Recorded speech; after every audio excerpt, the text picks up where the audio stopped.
Assalamualaikum warahmatullahi wabarakatuh. Jumpa kembali dengan Banyang Spesial. Selamat pagi semuanya. Dan pagi hari ini kita mau nonton lagi, yaitu videonya Oppo Marbella.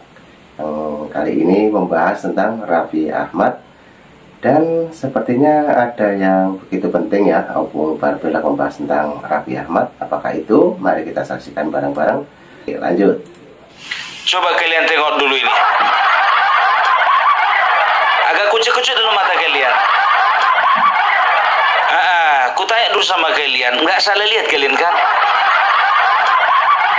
Sekarang gantian kalian nanya sama aku, iya kan? Oppo nggak salah lihat, Oppo nggak salah masang foto. Ini dia. Aduh, Raffi Ahmad, kau ngapain di situ? Mau belajar lagu Pupu Papa? Kau situ belajar, sini kau belajar. Aku masih ingat. Luar kepala aku ingat liriknya. Ganyang, ganyang, ganyang, fufu fafa. Ganyang, fufu faba, sekarang juga. Ganyang, ganyang, ganyang, Firza Husin. Ganyang, Firza Husin, sekarang juga. Jadi si Raffi Ahmad datang ke rumahnya si Rizik Syihab di Petamburan, Jakarta Pusat ya. Katanya ingin berdiskusi. Masalah apa? Masalah pembinaan generasi muda. Memang betul generasi muda Islam, gak mungkin generasi muda Kristen. Kan begitu, ya kan? Sekarang begini Raffi, kau itu sekarang menjadi pejabat negara. Kau itu sebagai utusan khusus Bapak Presiden Prabowo yang membidangi generasi muda dan seni, bukan agama. Kalau kau anggap itu adalah sebuah langkah progresif, boleh, tapi jangan kejauhan. Udah terlalu jauh kau melangkah ke sana. Ini masukanku sebagai generasi muda. Aku bukan masalah itu. Masalahnya cobalah dulu. Kalau kau mau cari teman diskusi, masukanku sebagai generasi muda Indonesia, kau carilah orang-orang yang kadar toleransinya agak tinggi gitu loh. Nggak usah pun tinggi kali, agak tinggi. Jangan kayak gini, ini minim toleransi. Ya, dari mana kau tahu? Kayak nggak tahu aja aku dari kemarin. Carilah orang-orang yang lebih moderat, yang mengedepankan moderasi antar umat beragama, kerukunan antar umat beragama, cara menghormati orang yang berumat beragama lainnya. Itu cari. Nanti bentar lagi ini datang ini ke rumahnya si Bahar Smith. Mau ngapain? Diskusi lagi. Habis diskusi, belajar dia cara main pedang.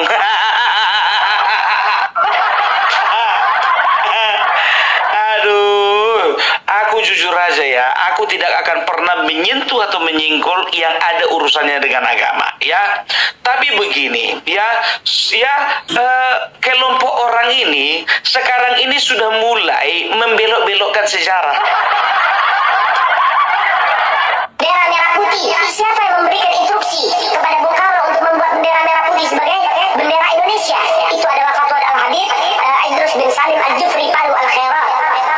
Lambang negara Garuda, siapa yang buat? Al-Habib Asyarif Hamid Al-Gadri dari Pontianak, keluarga baginda Nabi Muhammad.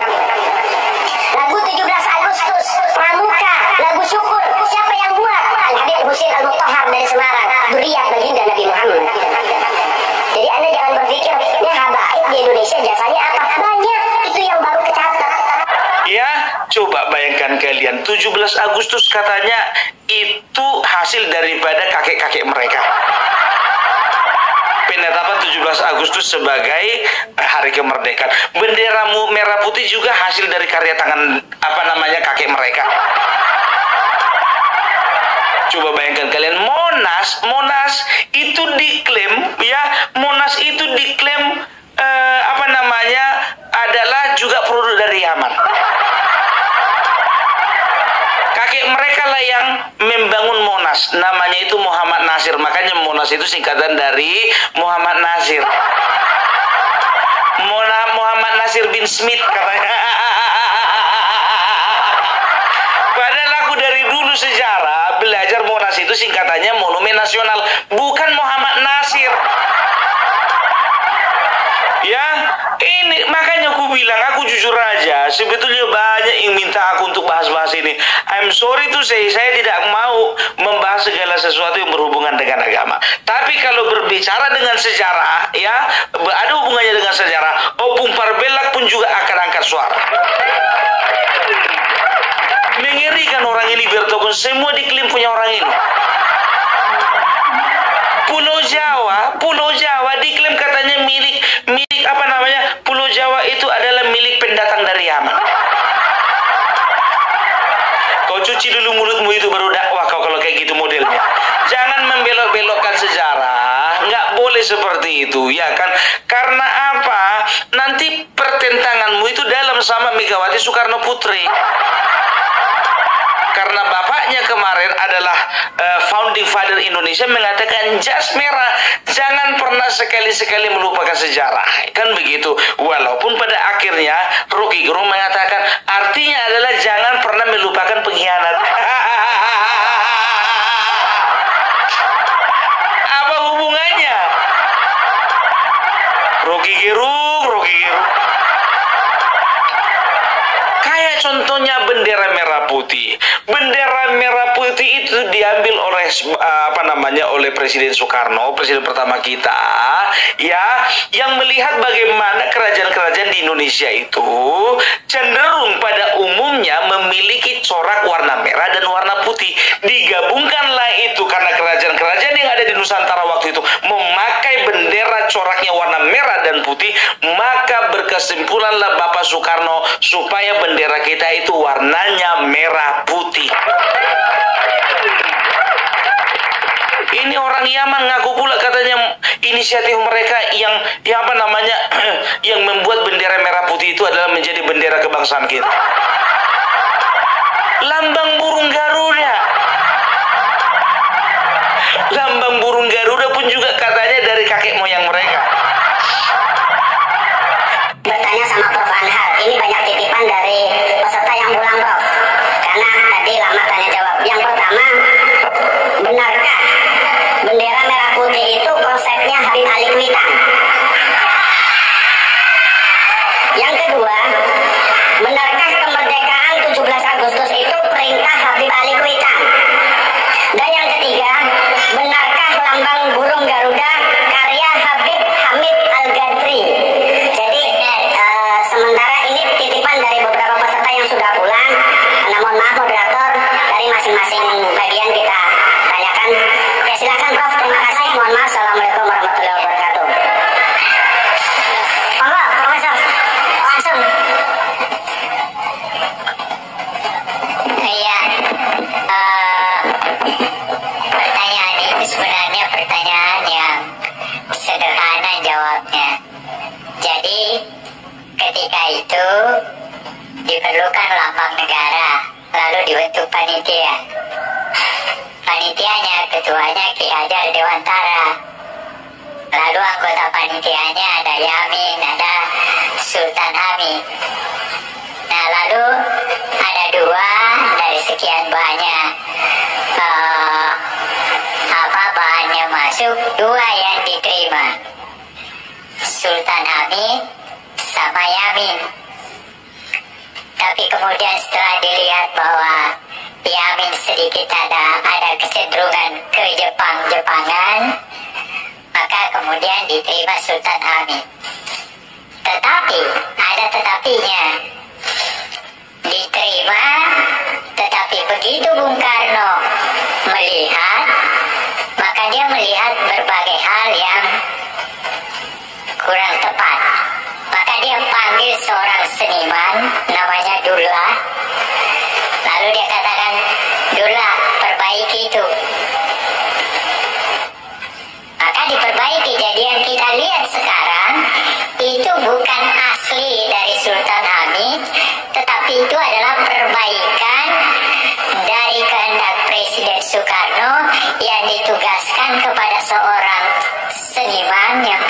Abdullah. Faktanya seperti itu. Itu yang pertama.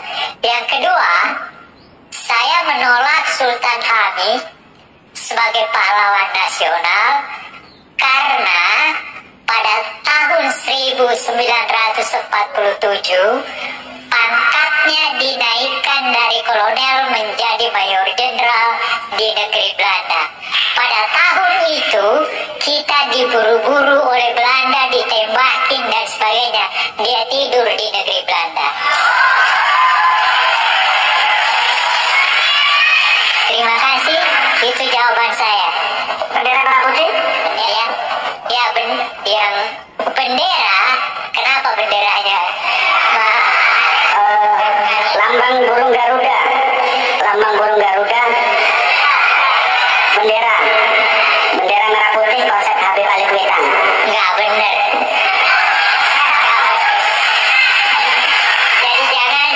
Jadi jangan menggunakan sesuatu yang penting bagi negeri kita hanya untuk kepentingan diri kita dan kelompok kita. Yang ini, Prof, izin. Benarkah kemerdekaan 17 Agustus itu perintah Habib Ali Kuitang? Apakah kemerdekaan 17 Agustus? Nggak ada itu. Itu justru antara tanggal 15 sampai tanggal 16 terjadi persoalan di antara pemimpin kita. Itu menyebabkan maka pada tanggal 17 Agustus kemerdekaan itu diadakan. Dan itu adalah kemerdekaan bangsa. Belum ada negara. Besoknya baru ada negara, yaitu tanggal 18 Agustus. Seperti itu. Sekarang begini, kalau bicara tentang fakta sejarah, ada salah satu orang yang bernama Anhar Gonggong yang berasal dari Pinrang, Sulawesi Selatan. Jadi kalau bicara dengan sejarah, tanya beliau. Karena apa? Beliau adalah salah satu sejarawan terkemuka Indonesia.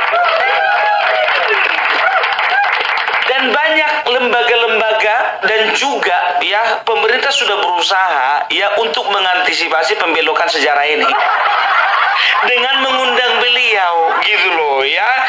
Jadi bisa dikatakan sudah dipatahkan dengan pernyataan-pernyataan beliau secara saintifik beliau itu lulusan UGM dan juga Belanda. Beliau belajar di Indonesia dan juga Belanda. Kalau bicara tentang sejarah, udah jangan, lebih bagus kalian tanya orang Belanda daripada orang Yaman. Lebih ngiri orang ini dari orang Malaysia. Kalau orang Malaysia paling yang diakui mereka itu wayang kepunyaan mereka, batik kepunyaan mereka. Ini orang Yaman, burung Garuda mereka yang bikin, merah putih mereka yang bikin. Kemerdekaan Indonesia juga katanya kakek mereka Ali Kuitang yang mendesak Soekarno. Coba bayangkan, Monas pun juga katanya mereka yang bikin. Asal kata Monas itu Muhammad Nasir. Ilmu dari mana itu? Jadi gini Raffi Ahmad, ku bilang sama kau. Jadi inilah yang mau kau transferkan ilmu kepada generasi muda Penyesatan seperti ini. Ku bilang sama kau Raffi Ahmad, jangankan sejarah mereka palsukan, kuburan pun mereka palsukan. Yang heboh baru-baru ini di Mojokerto. Di Mojokerto ada beberapa LSM di sana yang sudah gerah dengan tingkah laku orang ini. Waktu itu mereka merencanakan untuk membongkar kuburan yang dikatakan keramat lah, kuburan yang menjadi tempat tempat ziarah lah. Ternyata di dalamnya tidak ditemukan apa-apa. Begitu mereka ingin membongkar kuburannya, nggak taunya kuburannya udah dicor. Untuk menutupi sesuatu, ada sesuatu di dalamnya. Inilah dia. Aku tidak berbicara tentang agama. Aku hanya berbicara tentang sejarah. Karena dia katakan ada pembinaan generasi muda, walaupun ada kata-kata Islamnya, ya, tapi kita sebagai manusia Indonesia, ya, juga tidak ingin bangsa kita diobok-obok bangsa lain, ya, agama kita diobok-obok oleh bangsa lain untuk membenci agama yang lain, ya, kita tidak mau seperti itu. Itu dia. Ini ada, ya, ada sejarah katanya ya, ada sejarah yang mengatakan bahwasanya ternyata Yaman itu, para pendatang dari Yaman itu didatangkan Belanda sengaja untuk meredam kaum-kaum pemberontak yang ada di Nusantara katanya. Ya, ya, jadi ketika itu ya mungkin ya mereka sambil berdagang, sambil berdakwah apa segala macam, ya, ternyata makin lama tingkah laku mereka sangat meresahkan. Ini berdasarkan dengan tulisan-tulisan yang kubaca. Dan waktu itu Presiden Soekarno tahun 1964 berencana untuk memulangkan mereka. Rencananya mau dipulangkan, biar tahu kalian. Tapi Nah, ini teman-teman ya, sangat menarik sekali obrolannya Opung Marbelak. Oke, teman-teman, selamat pagi semuanya. Dan pagi hari ini rupanya Opung Marbelak dengan serius menanggapi tentang kedatangan Raffi Ahmad di tempat Rizik Syihab, teman-teman ya. Oke, lanjut lagi untuk videonya Opung Marbelak. Ada salah satu tokoh yang melarang Soekarno untuk mendeportasi mereka pulang ke negaranya, ya. Ternyata ya sekaranglah kita lihatlah suka-suka mereka. Ya, aku nggak suka dengan yang namanya Rizik Syihab karena apa? Karena banyak sekali tindakan-tindakannya yang sangat menggores hati anak bangsa. Dia pernah katakan dalam satu orasi, "Kami majikan kalian." Ya. Kami adalah majikan kalian. Kami adalah pemilik bangsa. Kami adalah pemilik kedaulatan Indonesia. Apalagi yang pidato ngomong, aku adalah majikanmu.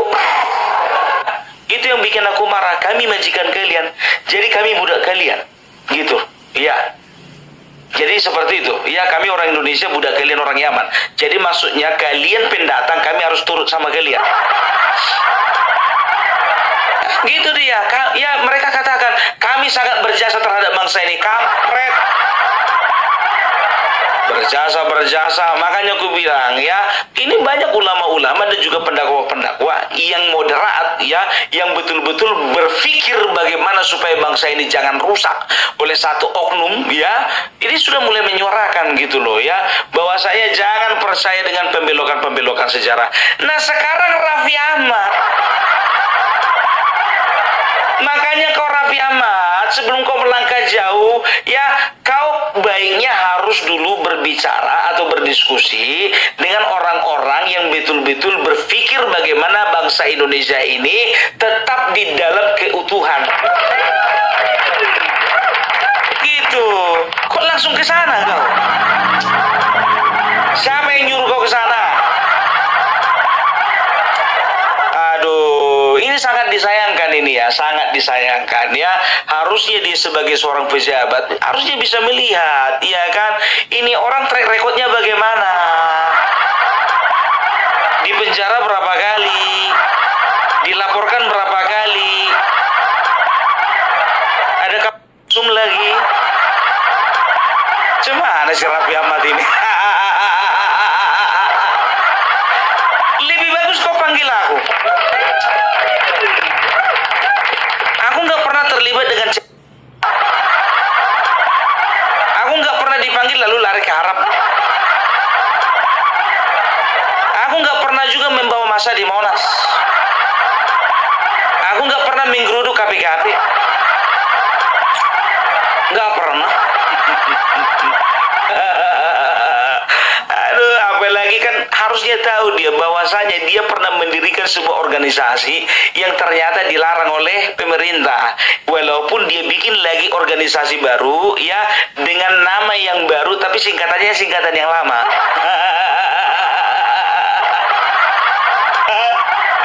Ku bilang sama kau Raffi Ahmad, sedangkan Bapak Prabowo sampai sekarang jaga jarak sama dia. Kau malah mendekat-dekat. rusak kau Pak. Aku takut ini kawan ini si Raffi Ahmad ini, ya kan, memang iya uangnya banyak, terkenal, kan begitu, ya. Tapi apa namanya, pertimbangan ideologinya ini dipertanyakan ini.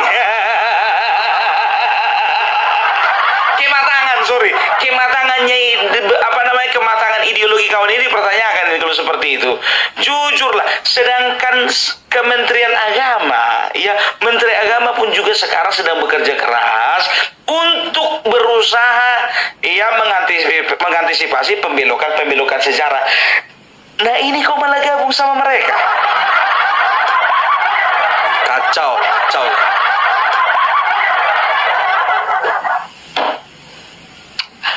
Bapak Prabowo, kami mau nanya, reshuffle kapan kira-kira? Bolehlah Pak masuk dalam satu daftar Pak. Kalau memang nggak mau mengundurkan diri ya kira-kira ya bisa lah Pak di reshuffle lah. Kemarin sudah masalah patwal, sekarang dia jumpa sama yang salah. Aduh, kalau kayak model si Rizik Sihab ini jujur aja gue bilang, ya kan, agak susah berubah ini. Iya kan, agak melemah dia karena udah tua aja. Ya, jadi kalau menurutku Raffi Ahmad ya untuk kedepannya kau bikin dulu klarifikasi, bilang aja nggak sengaja jumpa. Mana bisa Bung, dia sudah bikin statement. Ya kalau kau masih ingin menjadi pejabat negara, bilang aja hilaf.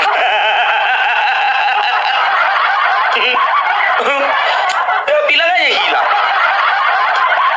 Ya itu dia. Aku jujur saja aku bilang ya, ada beberapa hal yang paling tidak kusukai di bangsa ini. Yang pertama ya, anti terhadap pemerintahan. Yang pertama ini kenapa aku nggak suka dengan anti terhadap pemerintahan. Siapapun pemerintahan, kita harus dukung.